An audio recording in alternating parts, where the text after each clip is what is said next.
बल की तैनाती है। कल हुई हिंसा में करीब 10 पुलिस वाले घायल हुए थे। इस बीच पश्चिम बंगाल के मंत्री दिलीप घोष ने हिंसा और उपद्रव करने वालों को सख्त हिदायत दी है।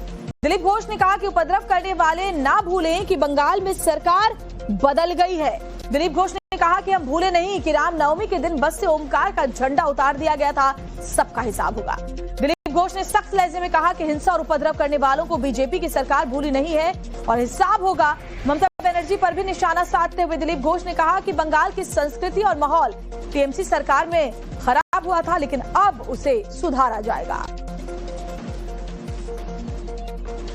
बार हम बोलते हैं कि बंगाल का हालत जम्मू कश्मीर से भी खराब है, पता चल रहा है, लेकिन भूल जाना चाहिए, नहीं भूलना चाहिए कि सरकार बदल गया है, कल्चर बदल गया है। वही फाक साक्षात जहां रामनवमी में किसी बस में एक और ओंकार का झंडा था, उसको उतार दिया गया, ये हम भूले नहीं है, सबका हिसाब होगा। बंगाल का कल्चर है क्या, जहां कहां बाजार लगा देना, लोगों को घुसपैठियों को बैठा देना, उन्होंने कल्चर को खराब किया है, इसको सुधार रहे हैं। और हमारे साथ पुलकित नागर हमारे सहयोगी जुड़े हुए। पुलकित, जब दिलीप घोष ये कहते हैं कि कल्चर बदल गया है, किस बदलाव की बात कह रहे हैं वो?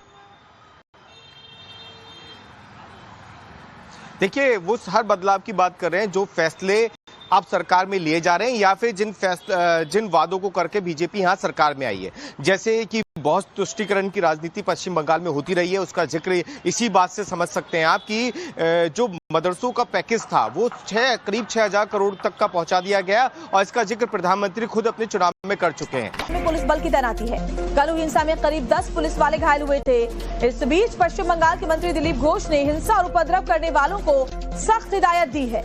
दिलीप घोष ने कहा कि उपद्रव करने वाले ना भूलें कि बंगाल में सरकार बदल गई है। दिलीप घोष ने कहा कि हम भूले नहीं कि रामनवमी के दिन बस से ओमकार का झंडा उतार दिया गया था, सबका हिसाब होगा। दिलीप घोष ने सख्त लहजे में कहा कि हिंसा और उपद्रव करने वालों को बीजेपी की सरकार भूली नहीं है और हिसाब होगा। ममता बनर्जी पर भी निशाना साधते हुए दिलीप घोष ने कहा कि बंगाल की संस्कृति और माहौल टीएमसी सरकार में खराब हुआ था, लेकिन अब उसे सुधारा जाएगा।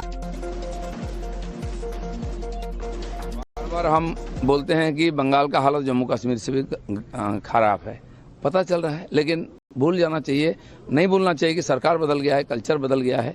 वही फाक साक्षात जहां रामनवमी में किसी बस में एक और ओंकार का झंडा था, उसको उतार दिया गया, ये हम भूले नहीं है, सबका हिसाब होगा। बंगाल का कल्चर है क्या, जहां कहां बाजार लगा देना, लोगों को घुसपैठियों को बैठा देना, उन्होंने कल्चर को खराब किया है, इसको सुधार रहे हैं। और हमारे साथ पुलकित नागर हमारे सहयोगी जुड़े हुए। पुलकित, जब दिलीप घोष ये कहते हैं कि कल्चर बदल गया है, किस बदलाव की बात कह रहे हैं वो? देखिए, वो हर बदलाव की बात कर रहे हैं जो फैसले अब सरकार में लिए जा रहे हैं या फिर जिन वादों को करके बीजेपी यहाँ सरकार में आई है। जैसे कि बहुत तुष्टीकरण की राजनीति पश्चिम बंगाल में होती रही है, उसका जिक्र इसी बात से समझ सकते हैं आप कि जो मदरसों का पैकेज था वो करीब 6,000 करोड़ तक का पहुंचा दिया गया और इसका जिक्र प्रधानमंत्री खुद अपने चुनाव में कर चुके हैं। आसनसोल से लेकर पश्चिम बंगाल के कई शहरों में विरोध की तस्वीरें आ रही हैं, पत्थरबाजी की तस्वीरें आ रही हैं और ये वो लोग हैं जिन्हें सरकार के फैसलों से नाराजगी है।